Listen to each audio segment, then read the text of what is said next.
Welcome to Interfaith Spiritual Center Worldwide, where we believe that nothing happens by chance, that everything is by divine appointment. So we are here in community, and we are just so blessed to be in community, and we share this amazing brunch afterward, and we commune with one another, and we feel that energy, and we are very blessed. But if you are tuning in at this moment, this message is for you. Because as we are guided and directed, and we hear that divine call, we tune in. And as we tune in to the energy of life, life tunes in to us. Our theme for the month is Invisible Acts of Power. And Carolyn Mace wrote that wonderful book, and energetically it goes to the very foundation and the core of our being.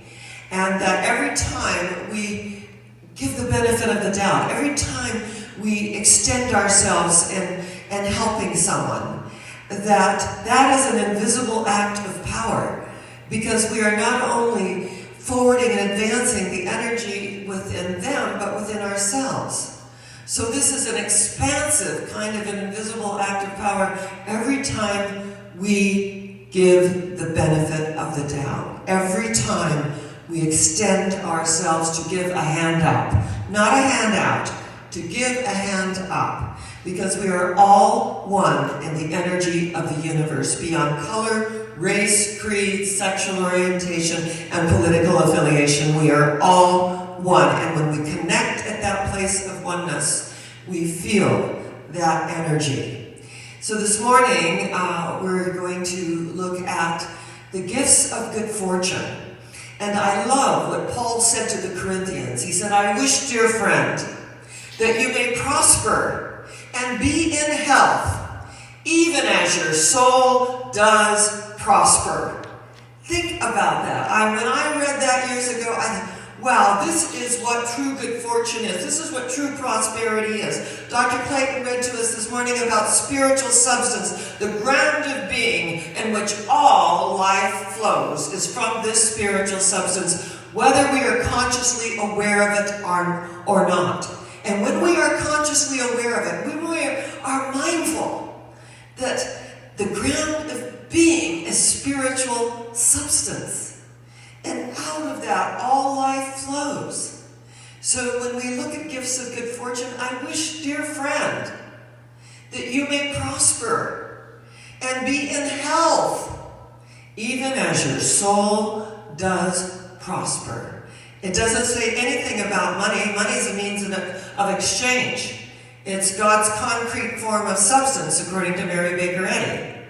So when we acknowledge what is true good fortune and prosperity, and of course today is St. Patrick's Day, and we have the luck of the Irish with us, and when I think of my great-grandmother coming over on the ship, I am very, very grateful that genetically I have that energy of persistence. Because we know that determination and persistence alone are omnipotent. Determination and persistence alone are omnipotent. So when we wish each other well, and I wish that you may prosper, that you may have your heart's desire, your highest vision, your deepest desire, your most sacred goal. I wish this for you, because your success makes mine possible. My good fortune makes yours possible, because we are so intimately connected. And we get out into life and we have our experiences. And we put, this one was so good, it was so wonderful, it was awesome. And oh, this one was just terrible. We put good and bad thinking on our experiences, but the truth is they are all experiences and make up the sum total of our consciousness. Think about it. Some of the worst experiences that you've ever had turned out to be the best experiences. We learned, we grew, we expanded past that, we drew the larger circle and we included it, rather than thinking I'm at the effect of life. And especially that whole victimization of all I've done for them, oh my God, and this is the thanks I get, oh my gosh. You know, when we descend into those realms of feeling the martyr and the victim, all the good energy that we put out there is neutralized. So the good things we do are born of God, and that influence lives on forever and ever and ever. It's about sacred service. It's about the energy of light that penetrates anything unlike itself. And I had a guest this week from London, and she was only going to spend the night, but she had a lifelong dream of going to Joshua Tree. And especially now, you know, it's spring and the flowers and the energy and the light in Joshua Tree. And there have been many mystical experiences in Joshua Tree. And she's from London, and she has like this one dream to go to Joshua Tree, and she was going to take Uber up to, you know, an hour up to Joshua Tree. You can imagine that would have been some bill. And so I was just moved when I heard, you know, in her little English accent, oh, I so want to go to Joshua Tree. It's been a lifelong dream. And, you know, she's in her 20s, and it's been a lifelong dream. It's kind of like my 10-year-old grandson telling me, oh, Mima, I have wanted this my whole life. Whatever it is that I've given my whole life, I've wanted this. And he came to visit me this week, and we were having a little discussion, and he said, I'm just so grateful. I'm so grateful for my life. And I said, I'm so happy that you know about gratitude. I'm so grateful that you can see your blessings. So she had this lifelong dream, and I felt moved to take her. So I said, I cannot let you go back to London tomorrow and not have really experienced your lifelong dream. And so we took off to Joshua Tree, and we went, you know, started in, and the flowers were in profusion. It was like the energy was amazing. I was sharing with her that many people have had UFO experiences in Joshua Tree, and how just mystical it really is. We in the Coachella Valley take it for granted. And I've done wedding services there, and I've done a couple of memorials in Joshua Tree as well. So we're driving through, and it's just really, really beautiful. And I'm noticing the time that she said that her coach, we call it a bus, but in England they call it a coach, was leaving for Los Angeles at 3:40. So I said, I better turn around and we'll go back up to the freeway. And I turned around, and then we saw again the profusion. I said, when we see the wildflowers in such profusion, I'll stop the car, we can take photographs. So we stopped the car, we took all these amazing photographs, and in the middle of it, we get in the car, and she goes, where's my cell phone? And I go, well, you were taking pictures over in the North 40 in that profusion of flowers. And so she went over there, the phone wasn't there. I said, let's retrace our footsteps. So we're retracing footsteps, and we're going all around, you know, wherever. Can you imagine a field of flowers and bushes, you lose your cell phone? Oh. So she takes my phone, and she does a little thing about find my phone and puts her number in it.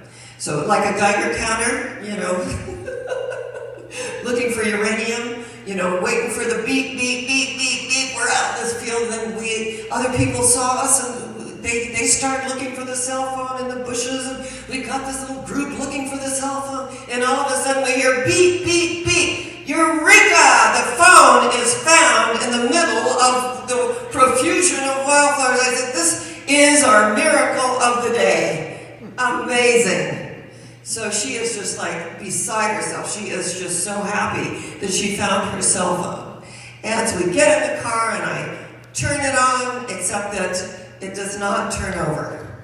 My car, it does not turn, it got to go, and I go, oh, that's interesting. So it had a light on, so she Googled what the lights meant, and it talked about, you know, putting the steering wheel a certain way, and then if you go over a lot of bumps, sometimes the system shuts itself down, and then it realigns if you do this to the wheel. So we're doing this, and I said, well, let's just go and look at some other places here. And I would come back, and it would go, It would not start. So I said, we are in Joshua Tree. However, I can see up above the freeway. I will call AAA, and I will let them know. So I call AAA, and she goes, number one, are you safe? I said, we are very safe. We are in the middle of paradise. I mean, if we had to break down somewhere, I mean, you know, And my car, I've had the car almost a year and it's never broken down. So we call and they say, there'll be a man out there in an hour and a half. So then I get a call, from Alejandro, and he's in Indio and he's on his way there. And he finally gets there and we're doing our thing. And he starts troubleshooting and doing diagnostics, and it turned over, and then the minute he took his charger off, it died. So indeed, we have to be towed into Palm Springs, which is an hour. She has already missed her coach to London, to LA to get to London. That left at 3:40, and we were there, at least 3 hours the whole time. So I just said, you know what, I believe in divine delays. I believe that when things like this occur, that we could freak out. Oh my God, how is this happening? I got to get to LA, I've got a flight to London. I said, but it's underneath the surface, there is a divine delay. Love waits on welcome, not on time, according to the Course in Miracles. Love waits on welcome, not on time. So Alejandro, he does all this troubleshooting, and he's compassionate and loving, and we're sitting up there in the cab with him, and I said, oh, you're our angel of the day. I just really appreciate your attitude and all these diagnostics that you did. Thank you so much. So he's taking me to my mechanic in Palm Springs, and I have her Googling Greyhound bus. I said, in our country, we call it a bus. Just Google Greyhound bus. And so she Googles Greyhound bus, and she sees, by this time it's 6 o'clock in the evening, she sees that there is one leaving from Indio at 9 o'clock in the evening. So I look at Alejandro and I said, do you happen to be going back to Indio? And he said, yes, I am. I said, would you mind dropping my friend off at the Greyhound bus station so she can catch her coach to LA, and then in the early morning, catch her flight to London? He goes, I'm happy to.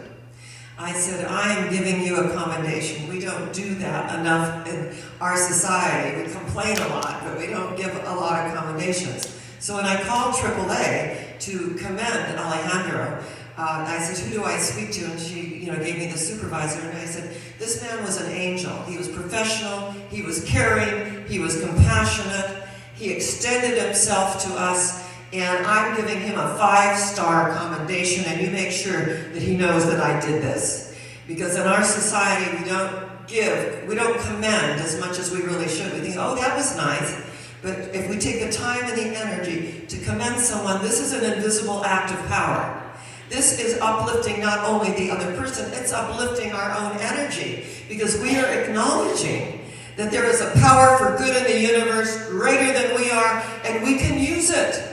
When the old miser was going out and digging up some gold that he buried and counting it every day, and a thief saw him do this every single day. During the night, the thief stole the gold, and when the old miser came out and looked and said, where's my gold? And cried out, and he beat his chest, he tore out his hair. A passerby said, what happened?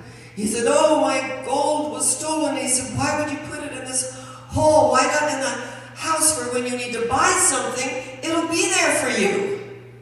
He said, buy something? I would never buy something with this gold. I count it every day, and it's there. And so the passerby took a large stone, threw it in the hole, and said, bury that, dig it up every day. He said, you'll have the same effect, because that which is in our energy field, we need to use and extend and expand. And when we expand the energies in our life comes to us in miraculous ways, and we can feel that expansiveness, and we are uplifted by the energy of the universe. So when we look at gifts of good fortune, they all start with spiritual substance, and everything springing from that. I wish, dear friend, that you may prosper and be in health, even as your soul doth prosper. I wish, dear friend, that if you're losing your cell phone in the middle of a field of flowers, that it arises and you find it. And especially if you're from a foreign country, right? You're from another country. I wish, dear friend, that in your body, spirit, and mind, that you feel the energy of this divine substance, that you can draw on that energy, even as your soul does prosper in the meditations of your heart. And the words of my mouth and the meditations of my heart are accepted and received. O Lord, my strength and my Redeemer, I am redeemed every single moment of my life as I open to the spiritual substance, as I realize that the gifts of good fortune begin with sacred service. Albert Schweitzer said, I don't know what your destiny will be, but this one thing I know. The only ones among you who will be really happy are those who have sought and found how to serve. And when we seek out how to serve, who is really served? We are really served. And I used to say, it used to bother some people, that we really never do anything for anybody. We do it for ourselves, and the joy that we receive in doing that, because joy is the most infallible sign of the presence of God, and that I do this for me. And if you get something out of it, wonderful. Because the minute I think I'm doing it for you, it's, oh my God, I just worked so hard on this talk, hours and hours, and this is the thanks I get. You know, that kind of the mentality. But when I know that I do it for myself and my own spiritual growth and the glory of God, that's all inclusive. And when we are all inclusive, we are the ones that are the benefactors of this spiritual substance. Do we have pain? Yes. But what is your pain but the breaking of the shell that encloses your understanding? And that we have sorrows, and those sorrows are then shifted and transmuted into something very beautiful so that we can be compassionate one to the other and live from that heart center. Today we make the longest journey on the planet, the 18-inch journey from the head to the heart being the doorway to the soul. So the gifts of good fortune are here. The luck of the Irish is upon us.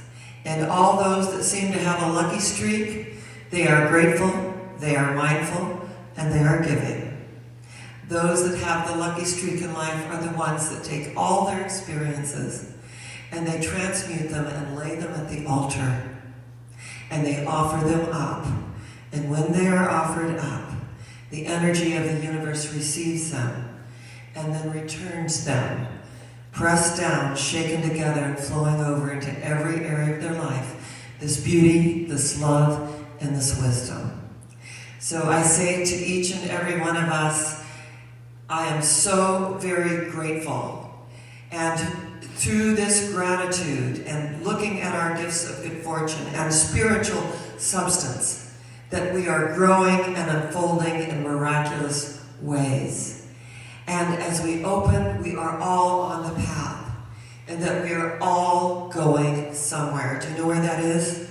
Higher yet. Where is it? Higher yet. Where is it? Higher yet. I am in a high place, and I will not come down. None of these outer things move me. I am in a high place, and I will not come down. I say to you, Namaste, the God in me celebrates the God in you. I say Shalom, the peace that passes all understanding in this beautiful chapel at Lieberman in Temple Isaiah. And I say God bless us everyone, that each and every one of us is a child of God, and we let our light so shine before the world that they see who we are, and they glorify that energy in the heavens of our own consciousness. Thank you, I love you, and I so look forward to all of these amazing times that we have together, and growing and unfolding in miraculous ways, and so it is.